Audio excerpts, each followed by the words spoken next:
Bom dia, pessoal.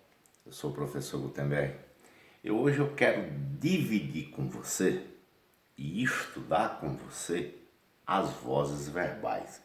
Esse é um assunto recorrente em todas as provas de concurso e eu preciso que você preste atenção para você não confundir e não errar mais. Vamos a elas. As vozes verbais são três: a ativa, a passiva e a reflexiva.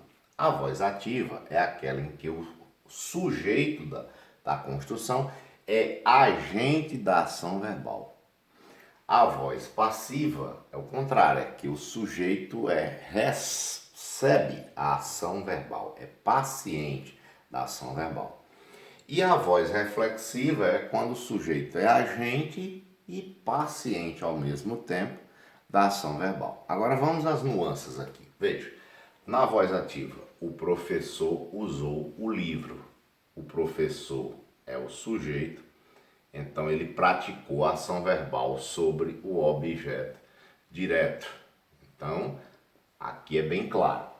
Então, sujeito praticando a ação verbal, a voz é ativa. A voz passiva se divide em duas formas. A analítica, feita com os verbos ser ou estar em locução verbal. Veja, o livro foi usado pelo professor.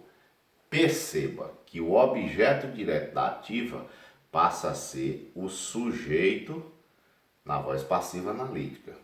E o professor, que era o sujeito, passa a ser o agente da passiva.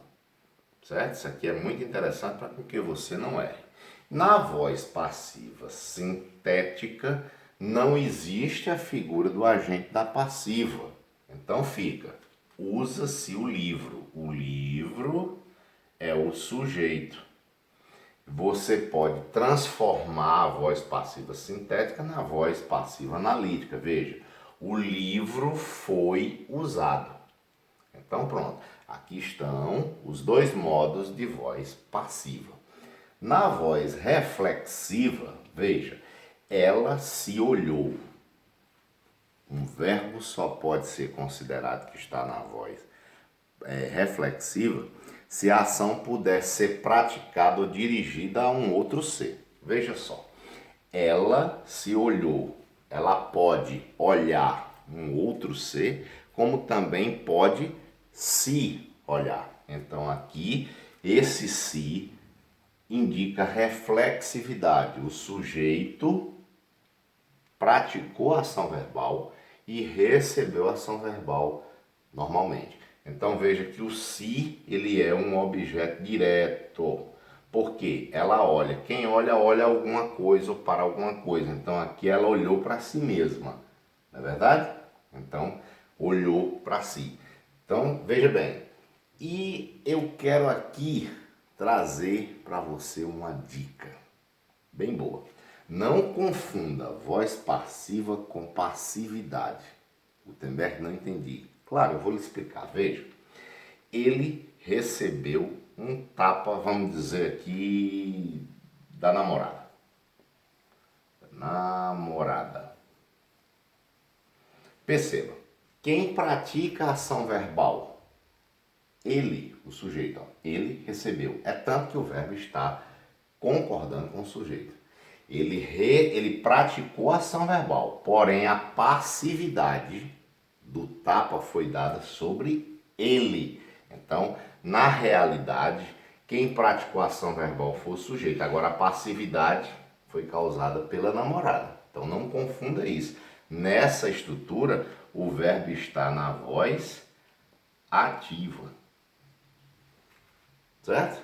Não confunda isso. Aqui o verbo está na voz ativa. Porém, a passividade da ação verbal, que é praticada por alguém.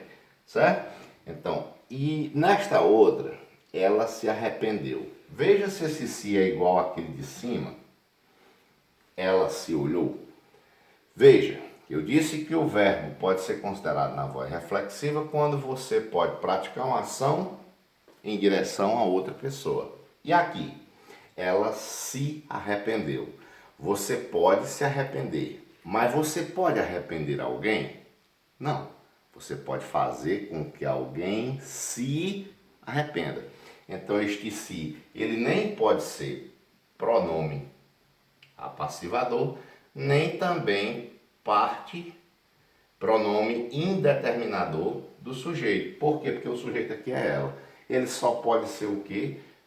Parte integrante do verbo.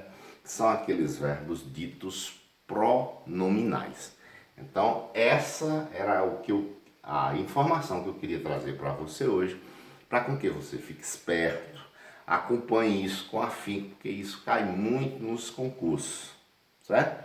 E isso era o que eu queria dividir com você hoje. Se você gostou, deixe seu comentário, inscreva-se no meu canal do YouTube, participe no Instagram também e no grupo Amigos da Gramática da Língua Portuguesa dos Exercícios lá no Facebook. Não só eu, como outras pessoas, outros professores, outros colegas estão lá resolvendo questão, debatendo, mostrando nuances da língua portuguesa. E a gente se encontra numa próxima oportunidade. Obrigado.